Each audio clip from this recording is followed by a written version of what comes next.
हरे कृष्ण। वैशंपायन जी कहते हैं, जन्मेजय, तदंतर विनयशील धर्मराज युधिष्ठिर ने यशस्वी मार्कंडेय मुनि से पुनः इस प्रकार प्रश्न किया। महामुने, आपने हजार हजार युगों के अंत में होने वाले अनेक महाप्रलय के दृश्य देखे हैं। इस संसार में आपके समान बड़ी आयु वाला कोई दूसरा पुरुष दिखाई नहीं देता। ब्रह्म देवताओं में महर्षि श्रेष्ठ परममेष्टि महात्मा ब्रह्मा जी को छोड़कर दूसरा कोई आपके समान दीर्घ आयु नहीं है। ब्राह्मण, जब यह संसार देवता, दानव और अंतरिक्ष आदि लोकों के से शून्य हो जाता है, उस प्रलय काल में केवल आप ही ब्रह्मा जी के पास रहकर उनकी उपासना करते हैं। ब्रह्म ऋषि, फिर प्रलय काल व्यतीत होने पर जब पितामह ब्रह्मा जागते हैं, तब संपूर्ण दिशाओं में वायु को फैलाकर उसके द्वारा समस्त जल राशि को इधर उधर छितरा कर सूखे स्थानों में ब्रह्मा जी के द्वारा जो जरायुज, अंडज, स्वेदज और उद्विज नामक 4 प्रकार के प्राणी रचे जाते हैं, उन्हें एकमात्र आप ही सबसे पहले अच्छी तरह देख पाते हैं।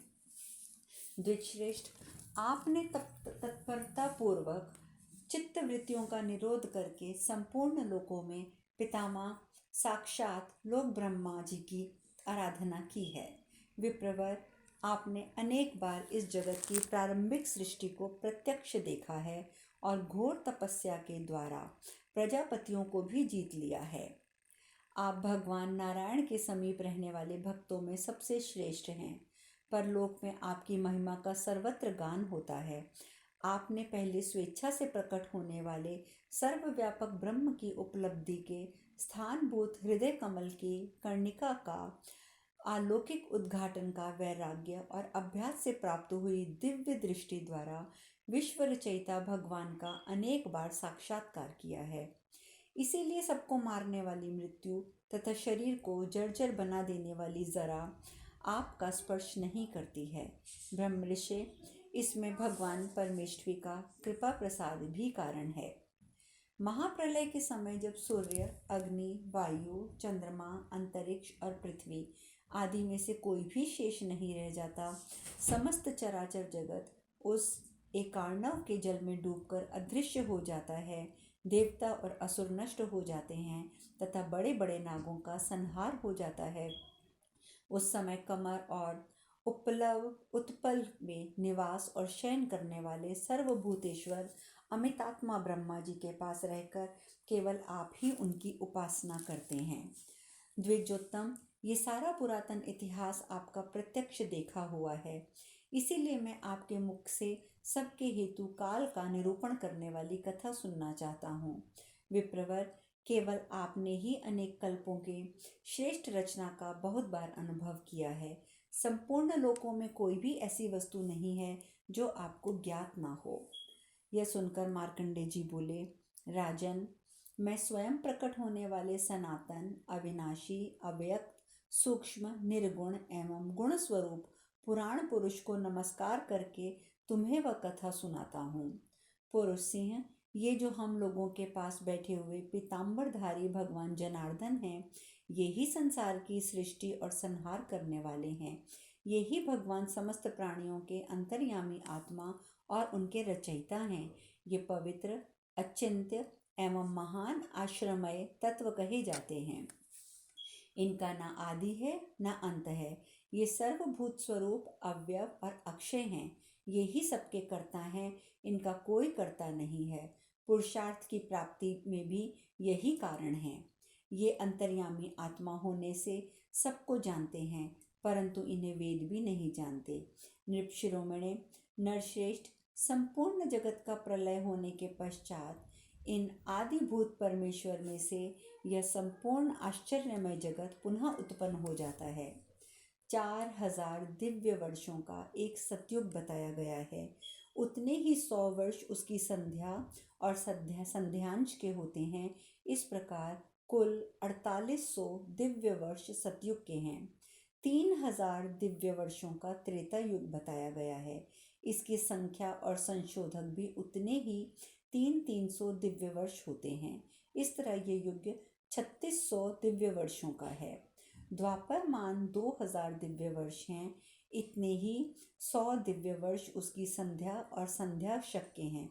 अतः सब मिलाकर 2400 दिव्य वर्ष द्वापर के हैं। तदंतर 1000 दिव्य वर्ष कलयुग का मान बताया गया है। 100 वर्ष उसकी संध्या के और 100 वर्ष संध्यांश के बताए गए हैं। इस प्रकार कलयुग 1200 दिव्य वर्षों का होता है। संध्या और संध्यांश का मान बराबर बराबर ही समझो। कलयुग के क्षीण हो जाने पर पुनः सतयुग का आरंभ होता है। इस तरह 12,000 दिव्य वर्षों की एक चतुर्युगी बताई गई है। नरश्रेष्ठ, 1000 चतुर्युग बीतने पर ब्रह्मा जी का एक दिन होता है। ये सारा जगत ब्रह्मा के दिन भर में ही रहता है और वह दिन समाप्त होते ही नष्ट हो जाता है। इसी को विद्वान पुरुष लोग प्रलय मानते हैं। भरत श्रेष्ठ, सहस्त्र युग की समाप्ति में अब जब थोड़ा समय शेष रह जाता है, उस समय कलयुग के अंतिम भाग में प्रायः सभी मनुष्य मिथ्यावादी हो जाते हैं। पार्थ, उस समय यज्ञ, दान और व्रत के प्रतिनिधि कर्म चालू हो जाते हैं, अर्थात यज्ञ, दान, तप मुख्य विधि से न होकर गौण विधि से नाम मात्र होने लगते हैं। युग की समाप्ति के समय ब्राह्मण शूद्रों के कर्म करते हैं, शूद्र वैश्यों की भांति धनोपार्जन करने लगते हैं अथवा क्षत्रियों के कर्म से जीविका चलाने लगते हैं। सहस्त्र चतुर्युग के अंतिम कलयुग के अंतिम भाग में ब्राह्मण यज्ञ, स्वाध्याय, दंड और मृगचर्म का त्याग कर देंगे और भग्या भक्ष्य का विचार छोड़कर सब कुछ खाने पीने वाले हो जाएंगे। तात ब्राह्मण तो जप से दूर भागेंगे और शूद्र वैदिक मंत्रों के जप में संलग्न होंगे। नरेश्वर, इस प्रकार जब लोगों के विचार और व्यवहार विपरीत हो जाते हैं, तब प्रलय का पूर्व रूप आरंभ होता है। उस समय इस पृथ्वी पर बहुत से मलेच्छ राजा राज्य करने लगते हैं। छल से शासन करने वाले पापी, असत्यवादी, आंध्र, शक, पुलिंद, यवन, कंबोज, वाहिक तथा शौर्य संपन्न आभीर इस देश के होंगे। नरश्रेष्ठ, उस समय कोई ब्राह्मण अपने धर्म के अनुसार जीविका चलाने वाला ना होगा। नरेश्वर, क्षत्रिय और वैश्य भी अपना अपना धर्म छोड़कर दूसरे वर्णों के कर्म करने लगेंगे। सबकी आयु कम होगी, सब में बल, वीर्य और पराक्रम घट जाएंगे। मनुष्य नाटे कद के होंगे, उनकी शारीरिक शक्ति बहुत कम हो जाएगी और उनकी बातों में सत्य का अंश बहुत कम होगा। बहुधा सारे जनपद जनशून्य होंगे। संपूर्ण दिशाएं पशुओं और सर्पों से भरी होंगी। युगांत काल उपस्थित होने पर अधिकांश मनुष्य अनुभव न होते हुए भी वृथा की ब्रह्म ज्ञान की बातें कहेंगे। शूद्र द्विजातियों को भी ए कहकर पुकारेंगे और ब्राह्मण लोग शूद्रों को आर्य अथवा आप कहकर संबोधन करेंगे। पुरुष सिंह, राजन, युगांत काल में बहुत से जीव जंतु उत्पन्न हो जाएंगे। सब प्रकार के सुगंधित पदार्थ नासिका को उतने गंधयुक्त प्रतीत नहीं होंगे। नरव्याघ्र, इस प्रकार रसीले पदार्थ भी जैसे चाहिए वैसे स्वादिष्ट नहीं होंगे। राजन, उस समय स्त्रियां नाटे कद की और बहुत संतान पैदा करने वाली होंगी। उनमें शील और सदाचार का अभाव होगा। युगांत काल में स्त्रियां मुख से भक्त संबंधी यानी व्यभिचार की बातें करने लगेंगी। राजन, युगांत काल में हर देश के लोग अन्न बेचने वाले होंगे, ब्राह्मण वेद बेचने वाले तथा प्रायः स्त्रियां वैश्यावृत्ति को अपनाने वाली होंगी। जनेश्वर, युगांत काल में गायों के थनों में बहुत कम दूध होगा। वृक्ष पर फूल और फल भी बहुत कम होंगे। उन पर अच्छे पक्षियों की अपेक्षा कौवे अधिक बसेरा करेंगे। भोपाल, ब्राह्मण लोग लोभवश ब्रह्म हत्या जैसे पापों में लिप्त और मिथ्यावादी नरेशों से ही दान दक्षिणा लेंगे।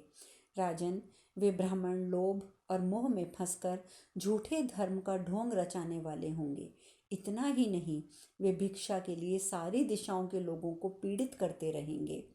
गृहस्थ लोग कर के भार से डरकर लुटेरे बन जाएंगे। ब्राह्मण मुनियों जैसे कपटपूर्ण आकृति धारण किए वैश्यवृत्ति से जीविका चलाएंगे और झूठे दिखावे के लिए नख और दाढ़ी मूछ धारण करेंगे। नरश्रेष्ठ, धन के लोभ से ब्रह्मचारी भी आश्रमों में दंभपूर्ण आचार को अपनाएंगे और मद्यपान करके गुरु पत्नी गमन करेंगे। लोग अपने शरीर के मांस और रक्त बढ़ाने वाले इहलौकिक कर्मों में ही लगे रहेंगे। नरश्रेष्ठ, युगांत काल में सभी आश्रम अनेक प्रकार के पाखंडों से व्याप्त और दूसरों से मिले हुए भोजन का ही गुणगान करने वाले होंगे। भगवान इंद्र भी ठीक वर्षा ऋतु के समय जल की वर्षा नहीं करेंगे। भरत, भूमि में बोए हुए सभी बीज ठीक से काम नहीं करेंगे, ठीक से नहीं जमेंगे। कलयुग में सब लोग हिंसा में ही सुख मानने वाले तथा अपवित्र रहेंगे। निष्पाप, उस समय अधर्म का फल बहुत अधिक मात्रा में मिलेगा। भोपाल, उस समय जो भी धर्म में तत्पर रहेगा उसकी आयु थोड़ी देखने में आएगी, क्योंकि उस समय कोई भी धर्म टिक नहीं सकेगा। लोग वाणिज्य में झूठे माप तौल बनाकर बहुत सा माल बेचते रहेंगे। नृपश्रेष्ठ, उस समय के बनिए भी बहुत माया जानने वाले धूर्त होंगे। धर्मात्मा पुरुष हानि उठाते दिखेंगे। बड़े बड़े पापी लौकिक दृष्टि से उन्नतिशील होंगे। धर्म का बल घटेगा और अधर्म बलवान होगा। युगांत काल में धर्मनिष्ठ मानव अल्पायु तथा दरिद्र देखे जाएंगे और अधर्मी मनुष्य दीर्घायु और समृद्धशाली देखे जाएंगे। युगांत के समय नगरों के उद्यानों में पापी पुरुष अड्डा जमाएंगे और पापपूर्ण उपायों द्वारा प्रजा के साथ दुर्व्यवहार करेंगे। राजन, थोड़े से धन का संग्रह हो जाने पर लोग धनाढ्य के मद से उन्मत्त हो उठेंगे। यदि किसी ने विश्वास करके अपने धन को धरोहर के रूप में रख दिया तो अधिकांश पापचारी और निर्लज्ज मनुष्य उस धरोहर को हड़प लेने की चेष्टा करेंगे और उससे साफ साफ कह देंगे कि हमारे यहाँ तुम्हारा कुछ भी नहीं है। मनुष्य का मांस खाने वाला हिंसक जीव तथा पशु पक्षी नागरिक के बगीचों और देवालयों में भी शयन करेंगे। राजन, युगांत काल में 7-8 वर्ष की स्त्रियां गर्भ धारण करेंगी और 10-12 वर्ष की अवस्था वाले पुरुषों के भी पुत्र होंगे। 16वें वर्ष में मनुष्यों के बाल पक जाएंगे और उनकी आयु शीघ्र ही समाप्त हो जाएगी। महाराज, उस समय तरुण की आयु क्षीण होगी और उनका शील स्वभाव बूढ़ों का सा हो जाएगा और तरुणों का जो शील स्वभाव होना चाहिए वो बूढ़ों में प्रकट होगा। उस समय विपरीत स्वभाव वाली स्त्रियां अपने योग्य पतियों को भी धोखा देकर बुरे शील स्वभाव की हो जाएंगी और सेवकों तथा पशुओं के साथ भी व्यभिचार करेंगी। राजन, वीर पुरुषों की पत्नियां भी पर पुरुषों का आश्रय लेंगी और पति के जीते हुए दूसरों से व्यभिचार करेंगी। महाराज, इस प्रकार आयु का क्षीण करने वाला सहस्त्र युगों के अंतिम भाग की समाप्ति होने पर बहुत वर्षों तक वृष्टि बंद हो जाती है। पृथ्वीपते, इससे भूतल के थोड़े शक्तिशाली अधिकांश प्राणी भूख से व्याकुल होकर मर जाते हैं। नरेश्वर, तदंतर प्रचंड तेज वाले 7 सूर्य उदित होकर सरिताओं और समुद्रों का सारा जल सोख लेते हैं। भरत कुलभूषण, उस समय जो भी तृण काष्ठ अथवा सूखे गीले पदार्थ होते हैं वे सभी भस्मीभूत दिखाई देने लगते हैं।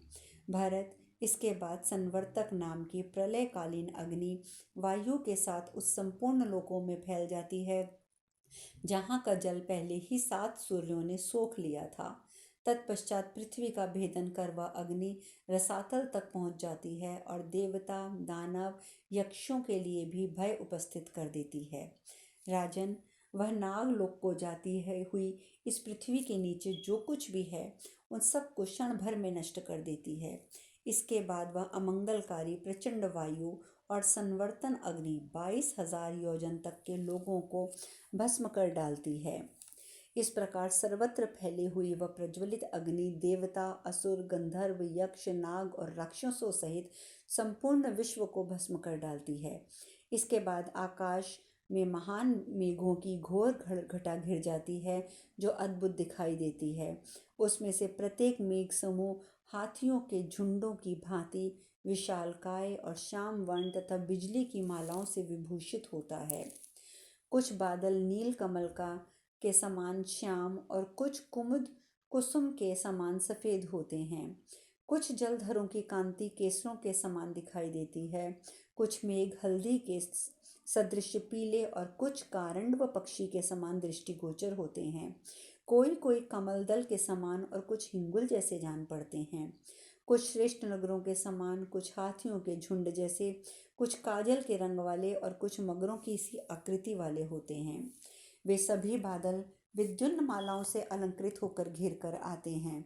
महाराज, भयंकर गर्जना करने के कारण उनका स्वरूप बड़ा भयानक जान पड़ता है। धीरे धीरे वे सभी जलधर समूचे आकाश मंडल को ढक लेते हैं। महाराज, उनके वर्षा करने पर पर्वत, वन, खानों सहित ये सारी पृथ्वी अगाध जल राशि में डूबकर सब ओर से भर जाती है। पुरुष रत्न, तदंतर विधाता से प्रेरित होकर गर्जन तर्जन करने वाले ये भयंकर मेघ शीघ्र सब और वर्षा करके सबको जल से आप्लावित कर देते हैं।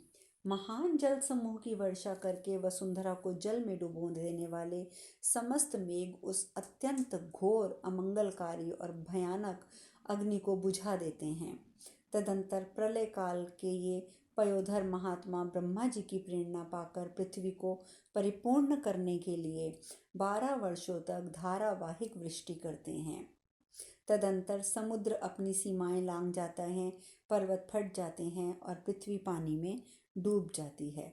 तत्पश्चात समस्त आकाश को घेरकर सब और फैले हुए वे मेघ वायु के प्रचंड वेग से छिन्न भिन्न होकर सहसा अदृश्य हो जाते हैं। नरेश्वर, इसके बाद कमल में निवास करने वाले आदिदेव स्वयं ब्रह्मा जी उस भयंकर वायु को पीकर सो जाते हैं। इस प्रकार चराचर प्राणियों, देवताओं, असुर आदि को नष्ट हो जाने पर यक्ष, राक्षस, मनुष्य, हिंसक जीव, वृक्ष और अंतरिक्ष से शून्य उस घोर एकांडवमय जगत में मैं अकेला ही इधर उधर मारा फिरता हूँ। निपशेष एकांडवल के उस भयंकर जंगल में विचरते हुए जब मैंने किसी भी प्राणी को नहीं देखा तो मुझे बड़ी व्याकुलता हुई। नरेश्वर, उस समय आलस्य शून्य होकर सुदीर्घ काल तक तैरता हुआ मैं दूर जाकर बहुत थक गया, परंतु कहीं भी मुझे कोई आश्रय नहीं मिला। अब शेष कथा कल। हरे कृष्णा, हरे कृष्णा, हरे कृष्णा।